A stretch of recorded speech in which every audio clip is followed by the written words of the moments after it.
नमस्कार. Yes news महाराष्ट्रामध्ये आपल्या सर्वांचे स्वागत. पत्रकारितेच्या निर्भीड भूमिकेमुळे लोकशाही बळकट होते. पत्रकार राजेश कांबळे यांच्या सत्कार प्रसंगी भाजपा नेते अशोक पाटील यांचे प्रतिपादन.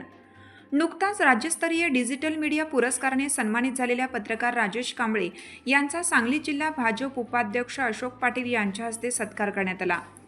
यावेळी बोलताना अशोक पाटील म्हणाले की पत्रकारितेच्या निर्भीड भूमिकेमुळे लोकशाही अधिक बळकट होते. पत्रकार राजेश कांबळे यांनी डिजिटल मीडियाच्या माध्यमातून सामाजिक, शैक्षणिक व जनहिताच्या प्रश्नांना सातत्याने वाचा फोडत सर्वसामान्यांचा आवाज शासनापर्यंत पोहोचवण्याचे उल्लेखनीय कार्य केले आहे. अशा निपक्षपाती आणि धाडसी पत्रकारांचा सन्मान हा समाजासाठी प्रेरणादायी आहे.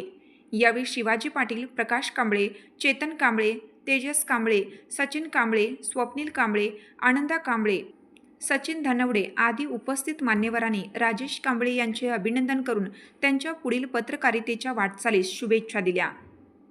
तुमची साथ आमची. यस न्यूज महाराष्ट्र चॅनलला लाईक करा व सबस्क्राईब करायला विसरू नका.